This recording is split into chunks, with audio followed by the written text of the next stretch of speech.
जज़ाकल्लाह मोहतरम कारी नदीम नजफ़ी साहब, आपने बेहतरीन अंदाज में तिलावत कलाम पाक से मजलिस का आगाज़ किया।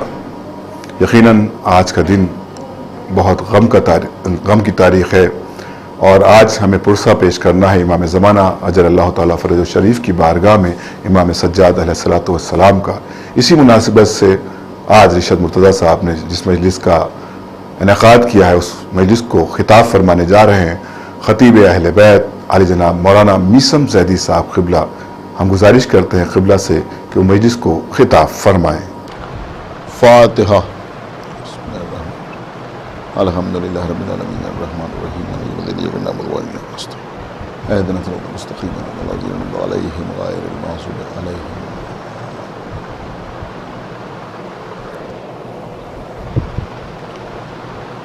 औज़ु बिल्लाहिस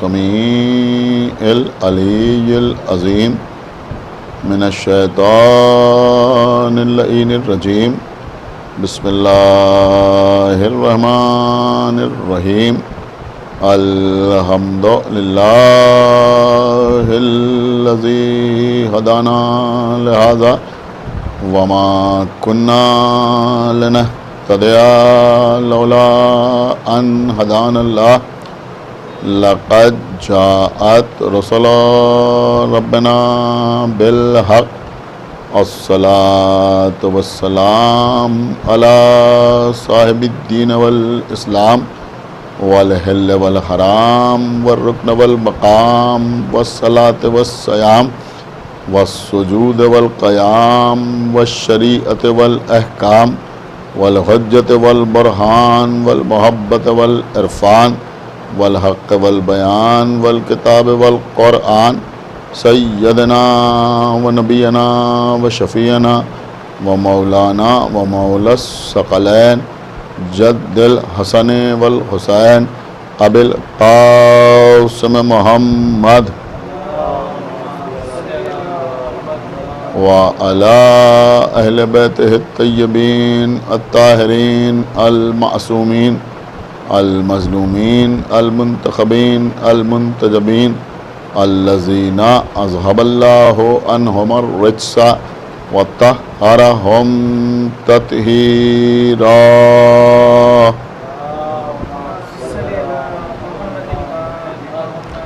व लअनतुल्लाहि अला आदाइहिम व क़तलतिहिम व गासिबी हुक़ूक़िहिम व मुनकिरी फ़ज़ाइलिहिम व मसाइबिहिम अजमईन मिनल आन इला यौमिद्दीन।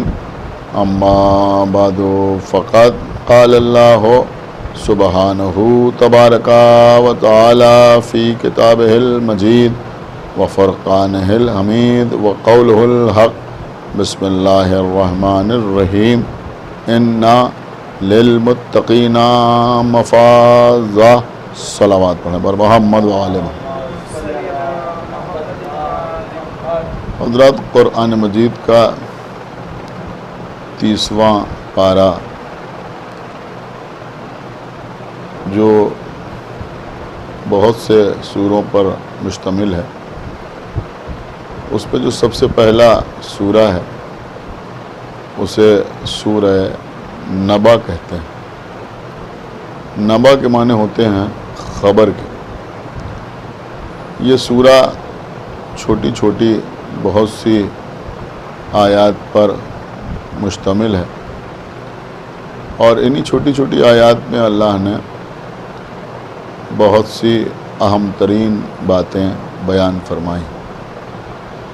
उन्हीं ख़ास बातों में ख़ास बात ये भी है कि इरशाद रब्बुल इज़्ज़त हो रहा है कि इन्ना लिल मुत्तक़ीना मफ़ाज़ा, कामयाबी सिर्फ़ और सिर्फ मुत्तक़ीन के लिए है, साहिबान तक़वा के लिए है।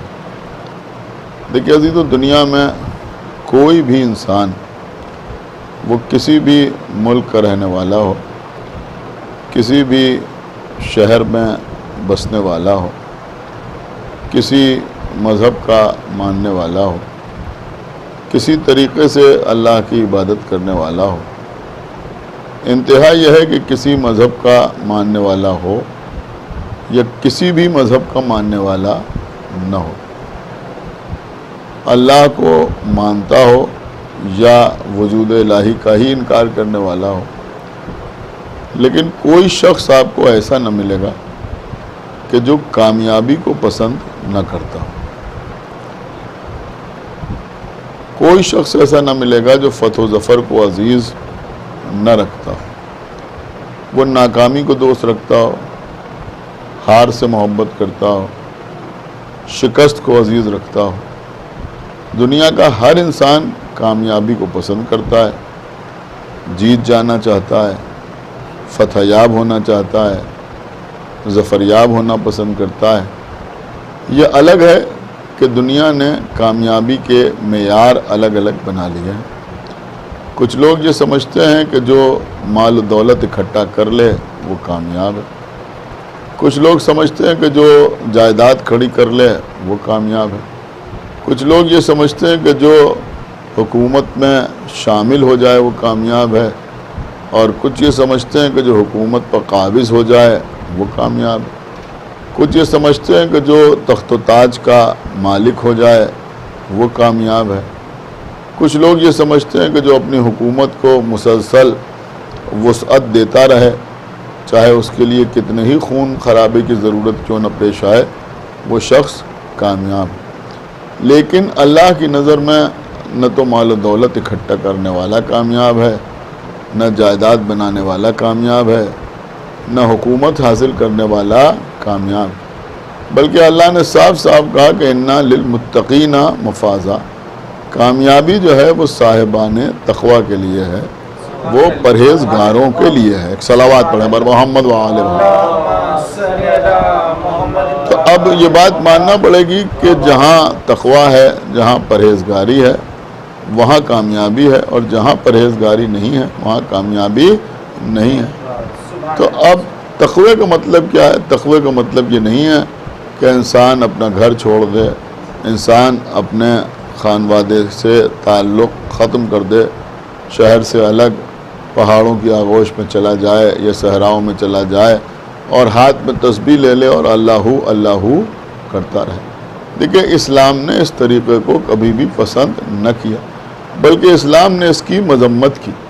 आप अगर मुतालिया करें तो आपको ये बात समझ में आएगी कि जब मौला मुत्तक़ियान के हाथ पर लोगों ने बैअत की और ज़ाहिरी तौर पर हुकूमत मौला अली के हाथ में आई, तो मौला अली ने सबसे पहला काम ये किया कि इस्लामी हुकूमत का जो मरकज़ था, यानी जो दारुल हुकूमत था मदीना, उसको मदीने से तब्दील किया कूफे की तरफ, और मौला अली कूफे तशरीफ़ ले गए। जब मौला अली अपने असाब के साथ कूफे पहुँचे और नमाज के वक्त, यानी फ़ज्र की नमाज के वक्त मस्जिद कूफा में तशरीफ़ ले गए, तो मौला अली ने जाके देखा कि मस्जिद कूफा में कुछ लोग पहले से बैठे हुए हैं और मुसल्लों पर बैठे हुए अल्लाह की तस्बीह कर रहे हैं। मेरे मौला ने नमाज़ पढ़ाई, उन लोगों ने अली के साथ नमाज़ पढ़ी, लेकिन जब मौला अली नवाफिल वग़ैरह पढ़ने के बाद, तस्बीह पढ़ने के बाद, दुआएं पढ़ने के बाद मस्जिद से बाहर निकले तो देखा कि वो लोग वैसे ही मुसल्ले पर बैठे रहे। जब मेरे मौला ज़ुहरैन के वक्त मस्जिद में पहुँचे तो देखा वो फिर पहले से बैठे हुए हैं। नमाज पढ़ाने के बाद बाहर निकले तो वो अली के साथ बाहर ना निकले, वैसे ही मस्जिद में बैठे रहे। मगरिबाइन के वक्त क्या देखा फिर पहले से बैठे। जब इशा की नमाज पढ़ाने के बाद मौला अली बाहर आने लगे तो अब आपने लोगों से पूछा कि भाई ये कौन लोग हैं।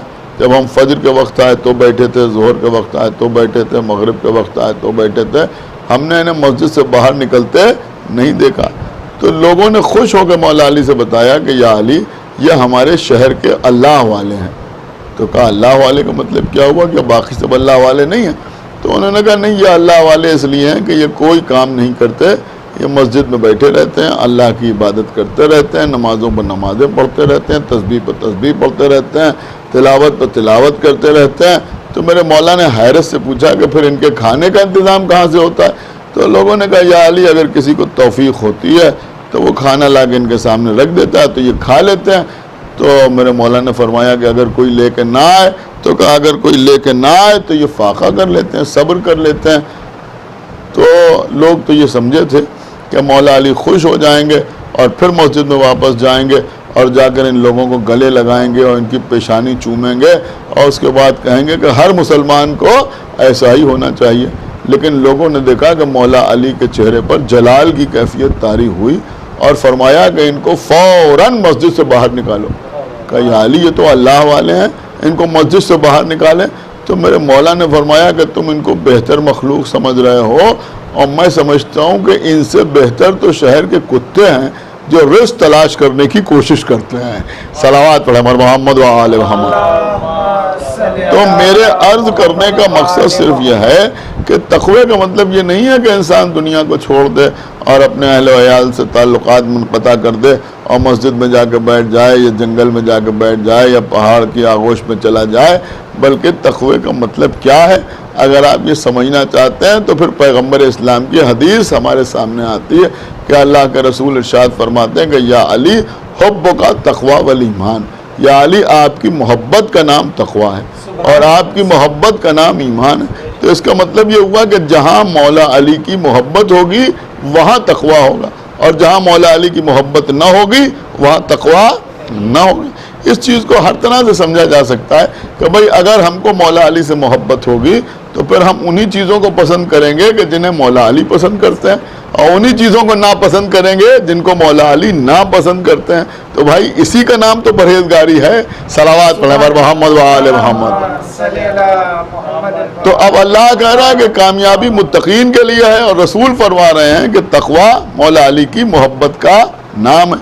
इसीलिए पैगम्बर इस्लाम ने यह भी इरशाद फरमाया कि या अली अंता व शिअतो का हुमुल फायजून। या अली, आप और आपके शिया कामयाब हैं। देखिए 25वीं मुहर्रम को आप इस मजलिस को समाअत फरमा रहे हैं, लिहाजा मैं एक बात आपकी खिदमत में अर्ज़ करूँगा कि ये कामयाबी और नाकामयाबी, और आज की इस मुख्तसर सी मजलिस में मैं यही पैगाम आप तक पहुँचाना चाहता हूँ कि कामयाबी और नाकामयाबी की जो बहस होती है वो अक्सर करबला के सिलसिले में भी होती है और अक्सर मुकर्रीन इस बात पर बहस करते हैं कि करबला के मैदान में कामयाब कौन हुआ। अब ज़ाहिरी नज़र से देख कर लोग कह देते हैं कि भाई जिसने कत्ल किया वो कामयाब हो गया, जिसने घर लूटा वो कामयाब हो गया, जिसके खेमे जल गए, जो ख़ुद कत्ल हो गया, उसके लिए कामयाबी के लफ्ज़ का इस्तेमाल कैसे किया जाए। अब अजीज़ों, दूसरों के कहने की वजह से जाहिर सी बात है कि दूसरों की जो समझ में आता है वो कहते हैं और उनसे हमें कोई मतलब भी नहीं है, लेकिन कभी कभी उनके कहने की वजह से उनका असर हमारे यहाँ भी कहीं कहीं दिखाई देने लगता है। लेकिन चूँकि हमको अहले बैत से बेपनाह मोहब्बत है और हम इमाम हुसैन की अज़ादारी करते हैं, इमाम हुसैन की ताज़ियादारी करते हैं, मजलिस करते हैं, मातम करते हैं, सीने पर हाथ मार के या हुसैन कहते हैं, लिहाजा कभी कभी तावील के साथ कुछ बातें हमारे यहाँ भी लोग करने लगते हैं। मसलन ज़ाहिरी तौर पर यजीद कामयाब हुआ और बातनी तौर पर इमाम हुसैन कामयाब हो गए। कभी कभी लोग ये भी कह देते हैं कि भाई ज़ाहिरी तौर पर यजीद कामयाब हो गया और बातनी तौर पर इमाम हुसैन कामयाब हो गए। या फिर मसलन इस किस्म के मिसरे पढ़ दिए जाते हैं कि यजीद मोर्चा जीता है, जंग हारा है, यानी मोर्चे पर तो वो जीत गया लेकिन कुल मिला के जंग वो हार गया। आज की इस मजलिस में मैं आपकी खिदमत में यह अर्ज़ करना चाहूँगा कि क़िबला कामयाबी हमेशा ज़ाहिरी होती है। कामयाबी ज़ाहिरी और बातिनी नहीं होती कि कोई कहे ज़ाहिरी तौर पर ये कामयाब हो गए और बातिनी तौर पर वो कामयाब हो गए। कामयाबी ज़ाहिर बज़ाहिर होती है। और करबला में इमाम हुसैन ज़ाहिरी तौर पर भी कामयाब हुए और बातिनी तौर पर भी कामयाब हुए। आप मेरी बात समझ रहे हैं? इमाम हुसैन ने मोर्चा भी जीता और इमाम हुसैन ने जंग भी जीती। मैं समझता हूं कि किसी शरीफ आदमी के लिए, देखिए ये जुमला अगर लोगों तक पहुंच जाए इस मजलिस के हवाले से, कि किसी शरीफ आदमी के लिए यजीद के नाम के साथ कामयाबी के लफ्ज का इस्तेमाल ही हराम है। आपने समझा? यजीद के नाम के साथ कामयाबी के लफ्ज का इस्तेमाल जायज नहीं है। न वो ज़ाहिरी तौर पर जीता, न वो बातिनी तौर पर जीता, न वो मोर्चा जीता, न वो जंग जीता। आप कहेंगे आपके पास इस बात की क्या दलील है? नहीं, हमारे पास इस बात की दलील है कि यजीद को शिकस्त ही शिकस्त हुई। अब ज़रा आप गौर करें कि कैसे शिकस्त हुई। देखिए क़िबला, हर चीज़ की एक फितरत होती है, हर चीज़ का एक नेचर होता है। दुनिया में हर शय का एक नेचर होता है। मसलन पानी है तो पानी का नेचर है, पानी की फितरत है कि पानी हमेशा बुलंदी से पस्ती की जानिब बहता है। कभी पानी जो है वो पस्ती से बुलंदी की जानिब नहीं बहता। जब घर बनाए जाते हैं और फर्श बनता है तो लोग उसमें ख्याल रखते हैं कि भाई इस तरफ स्लोप बना दिया जाए, इस तरफ ढाल दे दी जाए। क्यों? क्या इसलिए कि अगर यहाँ पे पानी गिरे तो बह के उधर निकल जाए। तो पानी हमेशा बुलंदी से पस्ती की तरफ बहता है। बुलंदी से पस्ती की तरफ पानी को लाने के लिए न तो किसी पावर का इस्तेमाल करना पड़ता है, न ताकत का इस्तेमाल करना पड़ता है, न क़ुव्वत का इस्तेमाल करना पड़ता है। अभी भी आसार मौजूद हैं, लेकिन अक्सर लोगों को याद होगा कि जब शहर में ओवरहेड टैंक हुआ करते थे, बड़ी बड़ी टंकियां होती थी जिनसे पानी सप्लाई होता था। अभी भी वो टंकियां जगह जगह बनी हुई हैं, उनका इस्तेमाल हो या ना हो तो उस पर पानी भरा जाता था। अब जब घरों में वहाँ से पानी की सप्लाई होती थी तो लाइट आ रही हो या ना आ रही हो, लेकिन अगर ओवरहेड टैंक पे पानी भरा हुआ है तो सबके घरों में पानी आराम से आ जाता था।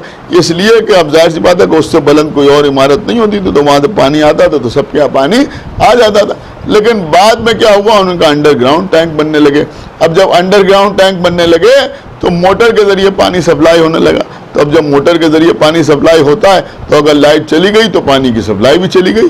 आप तवज्जो फरमा रहे हैं? अब लाइट आ रही है तो पानी भी आ रहा है और लाइट नहीं आ रही है तो पानी नहीं आ रहा है। तो मसला वही है कि पानी जो है वो हमेशा बुलंदी से पस्ती की तरफ बहता है। बिल्कुल इसी तरह से इंसान की फितरत यह है कि इंसान हमेशा तकलीफ से आराम की जानिब हिजरत करता है। यानी हिजरत जो होती है वो हमेशा तकलीफ से आराम की जानिब हिजरत होती है। जितनी हिजरतें हैं आप उनको देख डालें, हमेशा हिजरत जो है वो तकलीफ से आराम की जानिब होती है। पैगंबर इस्लाम ने भी जो हिजरत की मक्के से मदीने की तरफ, वो इसीलिए तो की ना कि मक्के में लोग परेशान कर रहे थे और मुसलमानों में जुल्म ढा रहे थे और मदीने वाले इस्तकबाल करने के लिए तैयार थे, तो पैगंबर मक्के से मदीने हिजरत करके आ गए। अब पैगंबर की हिजरत तो एक अलग चीज़ है। आप ज़रा गौर करें कि जो लोग हिंदुस्तान से मसलन अमेरिका चले गए, ऑस्ट्रेलिया चले गए, यूरोप के किसी मुल्क में चले गए या मिडिल ईस्ट में चले गए या दुबई चले गए, यहाँ चले गए, वहाँ चले गए, वो क्यों चले जाते हैं? किसको अच्छा लगता है अपना घर छोड़ना? लेकिन आदमी क्यों चला जाता है? कि इसलिए चला जाता है कि यहाँ परेशानी है, यहाँ उस तरह का कारोबार नहीं मिल रहा है, यहाँ पर मुलाजिमत नहीं मिल रही है। अब वो सोचते हैं दुबई में जाएंगे तो 4 पैसे कमा लेंगे, वो सोचते हैं कि मिडिल ईस्ट में जाएंगे तो हमारे घर का खर्च चल जाएगा, अमेरिका में जाएंगे तो हमारी ज़िंदगी बेहतर हो जाएगी। तो आदमी जो यहाँ से वहाँ जाता है, हिजरत करता है, वो इसीलिए तो करता है कि उसको यहाँ मसलन तकलीफ़ महसूस हो रही है और वहाँ आराम मिल रहा है तो वो वहाँ जा रहा है। लेकिन अगर किसी के लिए यही सारे चीज़ें मुहैया हैं तो वो कभी हिजरत करने की नहीं सोचता। यानी घूमने जाना या टहलने जाना या देखने जाना, सयाही के लिए जाना एक अलग बात है, लेकिन वो कहीं जाकर बसने की कोशिश नहीं करता। क्यों? का भाई यही सारी सहूलतें उसके लिए मौजूद हैं। तो हमेशा आदमी तकलीफ़ से आराम की तरफ हिजरत करता है। अब ये तो बड़ी सी हिजरत है। अब आप अगर गौर करें तो छोटी छोटी हिजरतें भी होती हैं। गर्मी का मौसम है, धूप निकली हुई है, आप सड़क पर जा रहे हैं, पसीने पसीने हैं, सामने से आपके एक जानने वाले आदमी आ रहे हैं, उन्होंने आपको सलाम किया, आपने उन्हें सलाम किया और उन्होंने आपसे कहा कि भाई हमें आपसे एक ज़रूरी बात करना थी, बड़े मौके से आपसे मुलाकात हो गई, तो आप फ़ौरन उनसे कहेंगे कि ज़रा साए में चलिए। आप मुझे बताएं साय में क्यों लेके आए? कहा साय में इसलिए लेके आए कि धूप में तकलीफ थी, साय में आराम था, तो आप उन्हें साय में लेके चले आए। बिल्कुल इसके बरक्स से मामला कि मसलन जनवरी का महीना है, सर्दी पड़ रही है, बहुत ज़्यादा ठंडक हो रही है, टेम्परेचर बहुत गिरा हुआ है, हम आपके घर गए, आपने कमरे में बिठाया, कुछ देर बैठ के बातें की, उसके बाद कुछ बातें तवील होने लगी, आपने कहा चलिए ज़रा बाहर चल के बैठते हैं धूप में। हमने कहा क्यों धूप में बैठे? कहा इसलिए कि वहाँ थोड़ा आराम मिलेगा। तो अगर सर्दी का मौसम है तो साय में तकलीफ है, धूप में आराम है, तो आदमी साय से धूप की तरफ हिजरत कर रहा है, गर्मी में धूप से साय की तरफ हिजरत कर रहा है।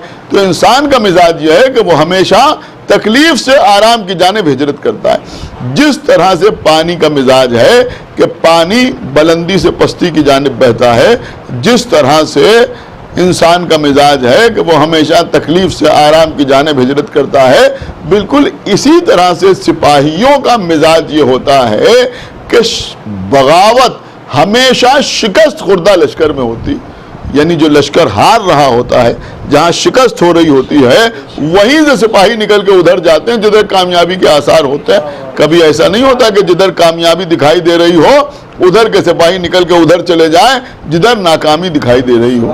अब आप इस बात के ऊपर जितना गौर करें आपको लुत्फ आएगा। सारी दुनिया की तारीख गवाह है कि जब भी कोई जंग हुई तो हमेशा जब बगावत होती है तो शिकस्त खुर्दा लश्कर में बगावत होती है। जहाँ सिपाहियों को एहसास होता है कि भाई ये लश्कर हार जाएगा, हमें शिकस्त हो जाएगी, तो वो इधर से उधर चले जाते हैं कि उधर कामयाबी नजर आ रही। मेरे ख्याल में आज के सियासी हालात में भी आप अक्सर देखते हैं कि लोग एक पार्टी छोड़ कर दूसरी पार्टी में जाते हैं तो किधर जाते हैं? हारने वाली पार्टी की तरफ कोई नहीं जाता, लोग हमेशा उधर जाते हैं जिधर उनको कामयाबी के इम्कानात नजर आते हैं। अब देखिए करबला में कामयाब कौन हुआ? लोग कहते हैं साहब असर आशूर फैसला हुआ। मैं कहता हूँ असर आशूर फैसला नहीं हुआ, सुबह आशूर फैसला हुआ। खुदा के लिए बेदार होकर सुनिए, सुबह आशूर फैसला हुआ कि करबला के मैदान में कामयाब कौन हुआ। आप थोड़ा सा इस बात के ऊपर गौर करें कि शब आशूर 2 तकरीरें हो रही हैं। एक तकरीर पिसर साद कर रहा है, यानी उमर साद अपने लश्कर के सामने, और वहां लश्कर की तादाद बहुत ज्यादा है, असलहा भी हैं, घोड़े भी हैं, पानी की फरावानी भी है, रिस्क भी है, कोई कमी वहां नहीं है। एक तकरीर वहां हो रही, एक तकरीर आका हुसैन कर रहे हैं अपने छोटे से लश्कर के सामने, 72 सिपाहियों के सामने एक तकरीर इमाम हुसैन अलैहिस्सलाम कर रहे हैं। यहाँ प्यास है, यहाँ भूख है, छोटा सा लश्कर है, उस लश्कर में छोटे छोटे बच्चे भी हैं, इतने बूढ़े बूढ़े लोग हैं जनाब मुस्लिम इब्न औसजा जैसे कि जो अपनी कमर में पटका बांधे हुए हैं कमर को सीधा करने के लिए। एक तकरीर यहाँ हो रही, एक तकरीर वहाँ हो रही, लेकिन ज़रा दोनों तकरीरों को बड़ा आप गौर तो करें कि तकरीरों में क्या कहा जा रहा है, क्या कहा जा रहा है। वहाँ उमर साद जो तकरीर कर रहा है वो क्या कह रहा है अपने लश्कर के सामने? देखिए मैंने बहुत आराम से मजलिस पढ़ी, लेकिन बहुत अहम मैसेज इस वक्त इस मजलिस के जरिए मैंने दिया कि वहाँ तकरीर क्या हो रही है। वहाँ उमर साद कह रहा है कि कल जो पहला तीर इमाम हुसैन की तरफ फेंकेगा उसको 10,000 दिरहम इनाम में मिलेंगे, जो इमाम हुसैन से लड़ेगा उसको जागीर मिलेगी, उसको ओहदा मिलेगा, उसको मनसब मिलेगा, उसको अमीर की कुर्बत मिलेगी, वो माला माल हो जाएगा। उधर ये बात कही जा रही और सबसे कहा जा रहा है कि देखो कोई लश्कर छोड़ के जाने न पाए, सबको लालच दी जा रही। इधर आका हुसैन क्या कह रहे हैं? वो कह रहे हैं मैं तुम्हारी गर्दनों में से बैत उठाए लेता हूँ, चले जाओ। वो कह रहे हैं मैं तुम्हें जन्नत की बशारत देता हूँ, चले जाओ। वो कह रहे हैं मैं चिराग बुझाए देता हूँ, तुम चले जाओ। अब जब कोई नहीं जाता तो फिर इमाम हुसैन ये नहीं कह रहे हैं कि देखो कल जो जंग होगी तो सब के सब यजीद के लश्कर के लोग कत्ल कर दिए जाएंगे और हम खुशो खुर्रम मदीने वापस जाएंगे, बल्कि इमाम हुसैन कह रहे हैं देखो कल तुम मारे जाओगे, तुम कत्ल किए जाओगे, तुम्हारी पेशानी पर तीर लगेगा, तुम्हारे सीने पर नेज़ा लगेगा, तुम्हारी पुष्ट पर गुर्ज लगेगा, तुम्हारे बाजू कलम होंगे। देखिए बहुत तवज्जो आप हजरात की चाहता हूँ।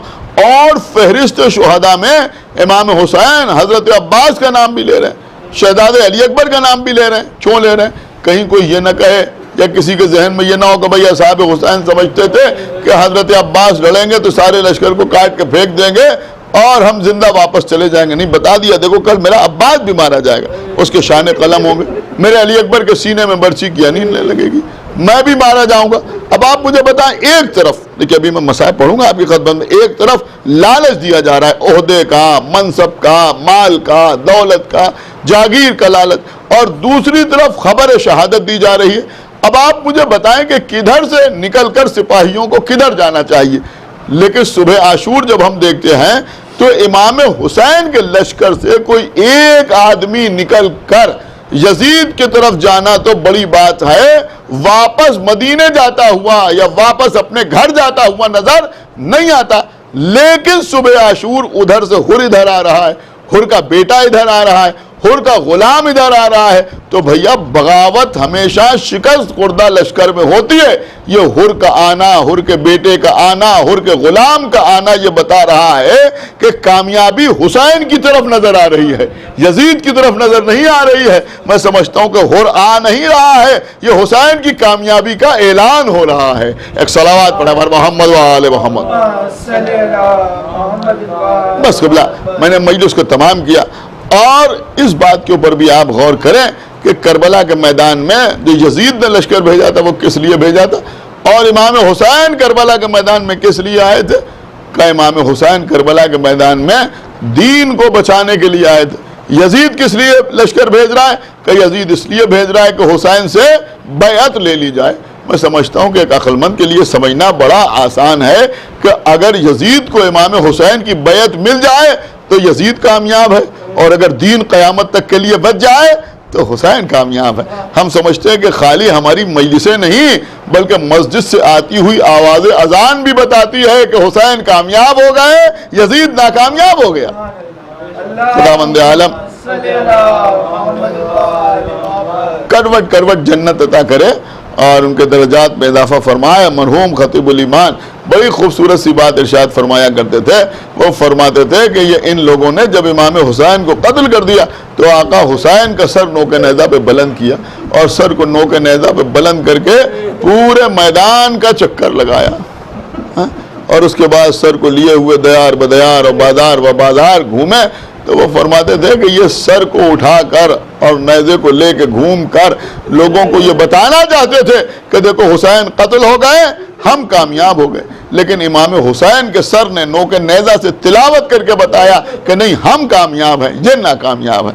हाँ अज़ीज़ों, एक दलील नहीं है, हज़ारों दलीलें इमाम हुसैन अलैहिस्सलाम के कामयाब होने की। आज 25 मुहर्रम की तारीख़ है। आप ज़रा तवज्जो फरमाएं कि ये दिन मंसूब है हमारे और आपके चौथे इमाम इमाम ज़ैनुल आबिदीन अलैहिस्सलाम से। हाँ अज़ीज़ों, हमारी जान कुर्बान इमाम ज़ैनुल आबिदीन अलैहिस्सलाम। लेकिन ये भी इमाम हुसैन की कामयाबी है कि चौथे इमाम, ये सही है कि हाथों में हथकड़ियाँ पड़ी हुई हैं, पैरों में बेड़ियाँ पड़ी हुई हैं, गले में तोक़े खारदार पड़ा हुआ है, कमर में लंगर पड़ा हुआ है, इस आलम में करबला से शाम तक आए, यजीद के दरबार में है। लेकिन यजीद की इतनी हिम्मत नहीं है कि इमाम ज़ैनुल आबिदीन अलैहिस्सलाम से बैअत मांग ले।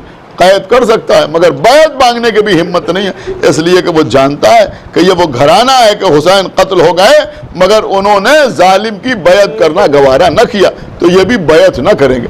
ये इमाम ज़ैनुल आबिदीन अलैहिस्सलाम का दरबार यजीद में पहुँचना और उसके बाद खुतबा देना, ये भी इमाम हुसैन की कामयाबी की दलील है। बस आपकी आवाज़ें बुलंद हो गई, खुदा आपको किसी गम में न रुलाए सिवाय गम इमाम हुसैन अलैहिस्सलाम के। हाँ अज़ीज़ों, हमारे चौथे इमाम क्या क्या मसाइब गुजर गए, क्या क्या मुसीबतें गुजर गई। किसी ने पूछा कि मौला ये करबला से शाम तक आप किस आलम में आए, तो आपके इमाम ने फरमाया कि मैं करबला से शाम तक हालत रुकू में आया। अल्लाह अकबर। का मौला ये हालत रुकू में करबला से शाम तक क्यों आए? का इसलिए कि जो जंजीर मेरे पाँव में बंधी हुई थी उसी के साथ मेरे लाल मोहम्मद बाकिर को बांध दिया गया था। अगर मैं कमर सीधी करके चलता था तो मेरा बच्चा जमीन पर गिर पड़ता था।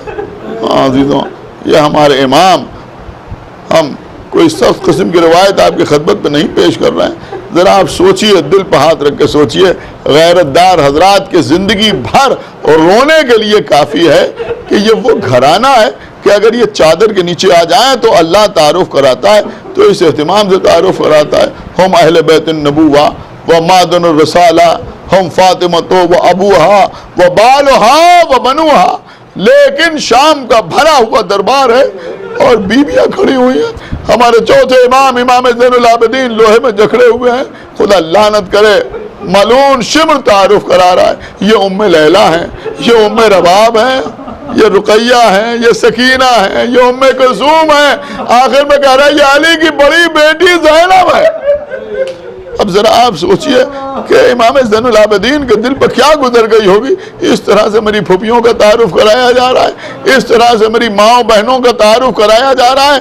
आदि यही तो वजह है कि जब कोई इमाम से पूछता था मौला सबसे ज्यादा मसाइब कहाँ पड़े, तो इमाम फरमाते थे अश्शाम अश्शाम।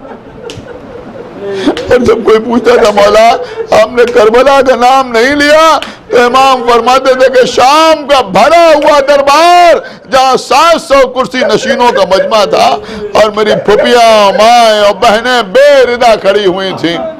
जज़ाकुमुल्लाहु खैरल जज़ा। जो हमारे चौथे इमाम जिंदगी भर रोते रहे, जिंदगी भर आंसू बहाते रहे, अपने बाबा का नाम ले लेकर रोते थे। खाना सामने आता था तो रोते थे, पानी सामने आता था तो रोते थे। अजीजों आलम तो ये था कि रिवायात में मिलता है कि जब इमाम मदीने की गलियों से निकलते थे तो अगर किसी कसाब के सामने कोई कल्ले गोश्त पद रखा हुआ होता, यानी गोश्त का कोई टुकड़ा रखा हुआ होता था, तो वो उसके ऊपर कपड़ा डाल देता था। आपको मालूम है क्यों?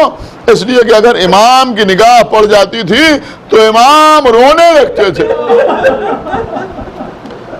मैं खुल के बयान नहीं कर सकता, लेकिन मैं चाहता हूं कि आपको थोड़ा सा एहसास हो जाए। कभी आपने सोचा कि ये इमाम गोश्त के टुकड़े देख के क्यों रोते थे, ये टुकड़ों को देख के क्यों रोते थे?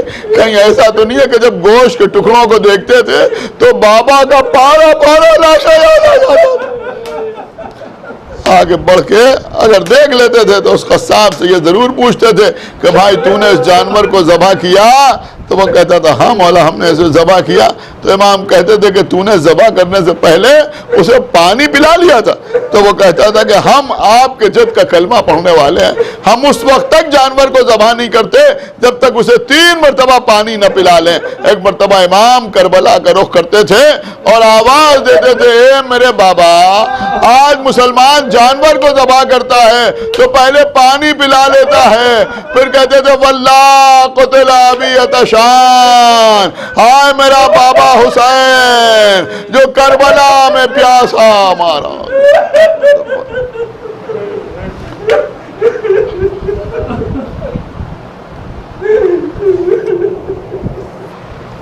जज़ाकल्लाह मौलाना मीर ज़ैदी साहब, आपने बेहतरीन बयान इमाम सज्जाद अलैहिस्सलातु वस्सलाम के हवाले से फ़ज़ाइल व मसाइब पेश किए।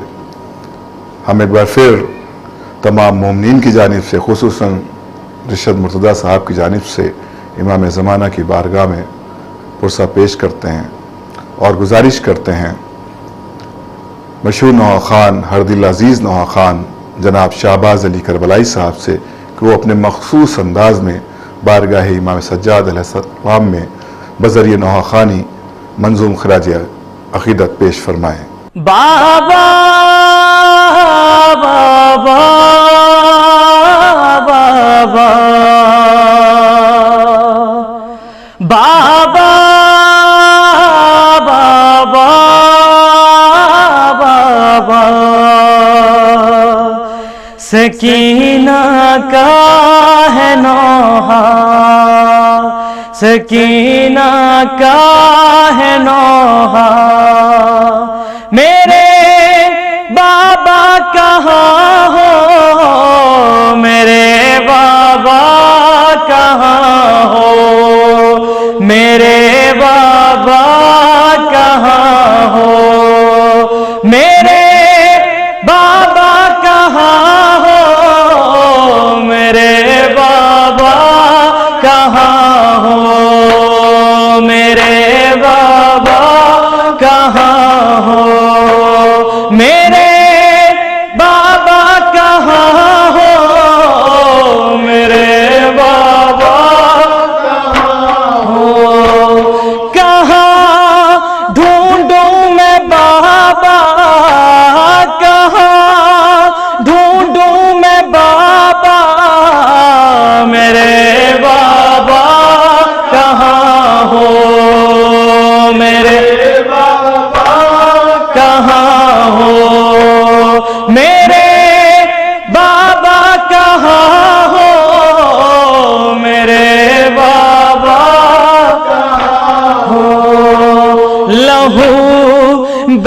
रहता है बाबा जहाँ कहीं पर कहीं लाश पड़े हैं खून में तर।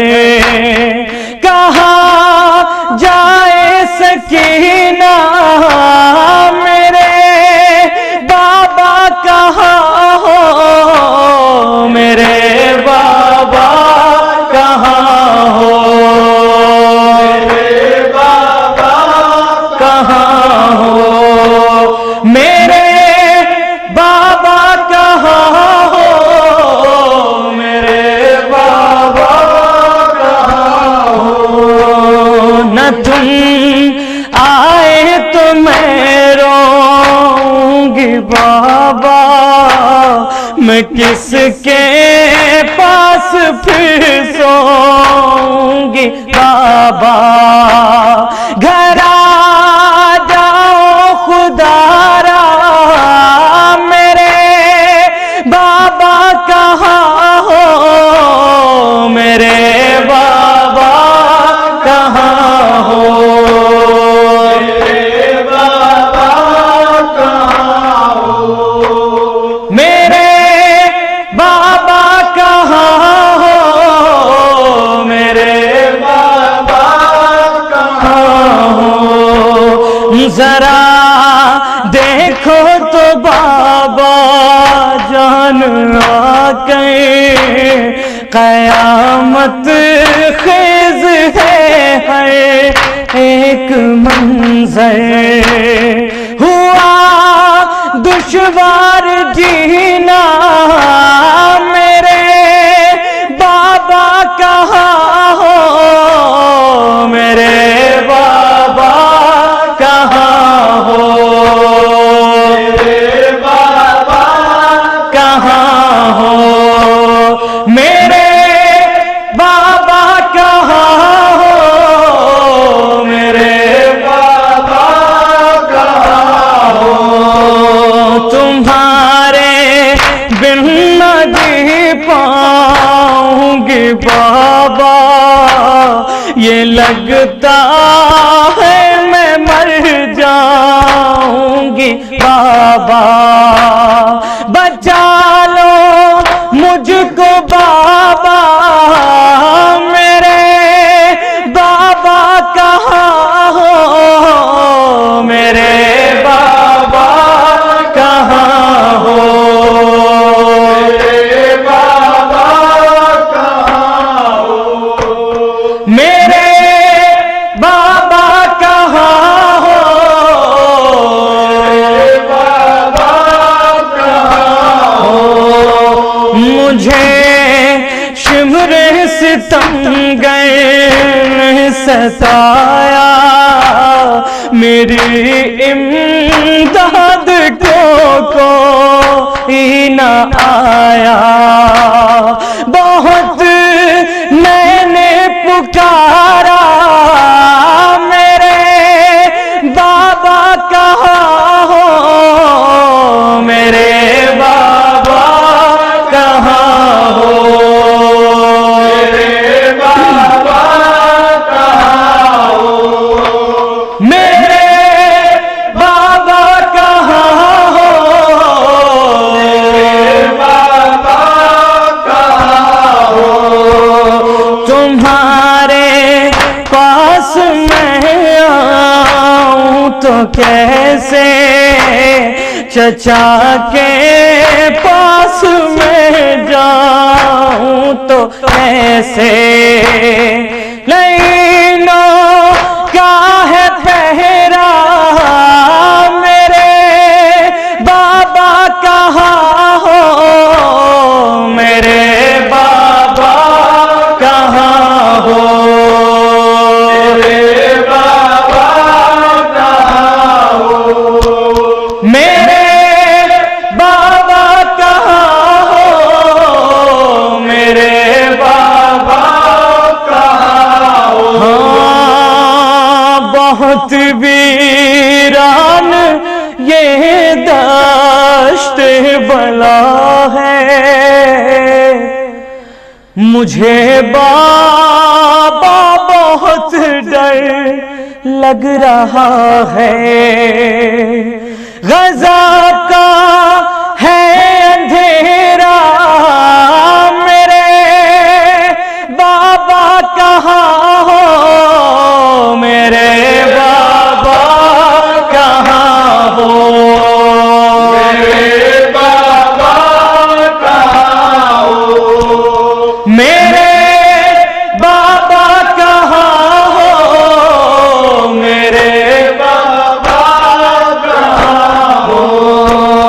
क़यामत की घड़ी ये कैसी आई, न तुम हो और न अम्मू है न भाई, खड़ी रोती हूँ तन्हा, मेरे बाबा कहाँ हो, मेरे बाबा कहाँ हो, मेरे बाबा कहाँ हो, मेरे बाबा कहाँ हो, मेरे बाबा कहाँ हो, मेरे बाबा कहाँ हो। बहुत वीरान गेदा से बला है, मुझे बाबा बहुत डर लग रहा है, गज़ब का है अंधेरा, मेरे बाबा कहाँ हो, मेरे बाबा कहाँ हो, मेरे बाबा कहाँ हो, मेरे बाबा कहाँ हो, मेरे बाबा कहाँ हो। सदा आई न रो बाली सकीना, मेरे पास आ मेरी प्यारी सकीना, ये कह के न तड़पा, मेरे बाबा कहाँ हो, मेरे बाबा कहाँ हो, मेरे बाबा कहाँ हो, मेरे बाबा कहाँ हो, मेरे बाबा कहाँ हो। अजब गौहर क़यामत का समा था, तड़प कर रह गया गाज़ी का लाशा, पुकारी जब सकीना, मेरे बाबा कहाँ हो, मेरे बाबा कहाँ हो, मेरे बाबा कहाँ हो, मेरे बाबा कहाँ हो, मेरे बाबा कहाँ हो। जज़ाकल्लाह शाहबाज अली करबलाई साहब, खुदा आपको सेहत के साथ ज़िंदगी अता करे और कोई गम न दे सिवाय गम मज़लूम करबला के। आपने पुरदर्द नौहा सामीन के दरमियान पेश किया, और साथ ही साथ हम एक दुआ भी करना चाहते हैं जो अक्सर आपने सोशल मीडिया पर सुनी होगी और कई लोगों ने उसको पढ़ा भी है। तो वही दुआ हम आज इमाम सज्जाद अलैहिस्सलातु वस्सलाम के हवाले से करना चाहते हैं कि ऐ रब्बे जहाँ पंजतने पाक का सदका इस कौम का दामन गम शब्बीर से भर दे, बच्चों को अता कर अली असगर का तबस्सुम, बूढ़ों को हबीब इब्ने मज़ाहिर की नज़र दे, कमसिन को मिले वलवलाए औन मोहम्मद, हर एक जमा को अली अकबर का जिगर दे, माओ को मिले सानिया ज़हरा का सलीक़ा, बहनों को सकीना की दुआओं का असर दे, जो पर्दे ज़ैनब की अज़दार है मौला, महफूज रहे ऐसी ख़वातीन के पर्दे, मौला तुझे ज़ैनब की असीरी की कसम है, बेजुर्म असीरों की रिहाई की खबर दे। जो दीन के काम आए वो औलाद अता कर, जो मजलिस शब्बीर की खातिर हो घर दे। गम कोई न दे हमको सिवाय गम शब्बीर, शब्बीर का गम बांट रहा है तो इधर दे। मोमिन, आप सभी का रिशद मुर्तज़ा साहब की जानिब से शुक्रिया अदा किया जाता है कि आप लोगों ने इस वक्त ऑनलाइन मजलिस में शिरकत फरमाई। खुसूसन शुक्रिया अदा किया जाता है कारी मोहतरम जनाब कारी नदीम नजफ़ी साहब का, जिन्होंने तिलावत कलाम पाक के फ़राइज़ अंजाम दिए। शुक्रिया अदा किया जाता है ख़तीब अहले बैत आली जनाब मौलाना मीसम जहदी साहब क़िबला का, जिन्होंने बेहतरीन फ़ज़ाइल व मसाइब सरकार सैयद शुहदा सामीन के दरमियान पेश फरमाए। और नौहा खान हरदिल अजीज़ नौहा खान जनाब शाहबाज अली करबलाई साहब का शुक्रिया।